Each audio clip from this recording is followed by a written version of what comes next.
Hi again then guys, so we've got another Gran Turismo 6 drag spec tune for you today, and this time it's for a hugely popular car. It's the Audi R8 and this is the V10 5.2 litre version. So you want your racing soft tyres as always.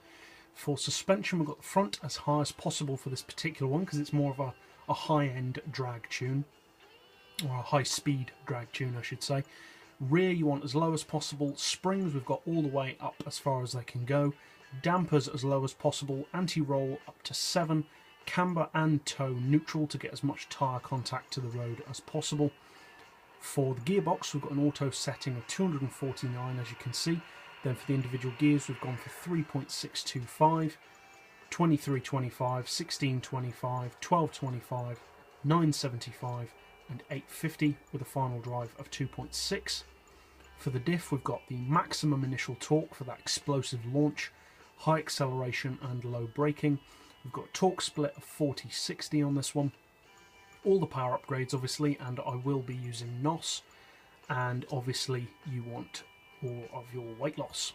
Traction control is obviously turned off, and as usual we'll be using an automatic gearbox. So obviously if you use a manual you will be quicker, obviously depending on your skill at gear changing. So the car we are putting up against for the comparison test, as usual it's a more powerful car. We're putting it up against the Dodge Viper SRT10. This is the coupe version, the premium coupe Viper. This particular Viper that we're going up against has more power and less weight. Now, some people may say, it's not fair to put an all-wheel drive car up against a rear-wheel drive, but all-wheel drive makes very little difference over top-end performance. So it's not unfair at all, especially when the Viper has more power and less weight. Both cars will be using NOS, both cars will be using auto gearboxes, being driven by me, and with racing soft tyres. So let's see how it compares to a Viper.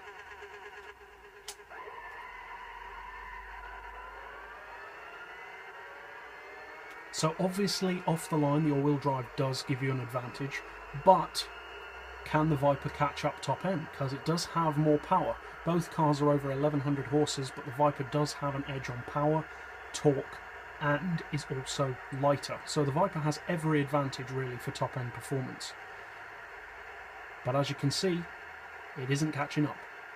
Now, I'm not claiming that this Audi is going to beat everything in a drag race, obviously not. I'm not even claiming that it's the fastest Audi R8 tune. I don't claim any of my tunes are the best tunes. They're just decent canvases to work from. That's all I try to achieve. So for its on-paper performance, as always, I'll put it in the video description for you to compare it and just to look through it if you're interested. And there's way too many to list for this particular one. But for some highlights for this particular car, it does 0 to 60 in 1.3 seconds. It does 0 to 200 miles per hour in 9.4, which is seriously quick. It will hit 300 miles per hour in just over 30 seconds. It does the quarter mile in 7.7. It does the standing mile in 19.2. And finally, for the highlights of its performance, it will cover from a standing start, it will cover 4 miles in less than 1 minute. So it may not be the quickest, but it's pretty quick. And it has a cruising speed of about 295 without NOS. So it's a pretty good top speed tune as well. But I'm not guaranteeing how good the handling is, so I wouldn't necessarily recommend it as a top speed tune. So I hope you guys find this tune setup helpful. Hope you enjoy driving the car. It's certainly a very high performance model. And that's it for this tune. So if you found it helpful, feel free to subscribe. I put out new drag tunes every weekend and new top speed tunes every day. And as always, thanks for watching.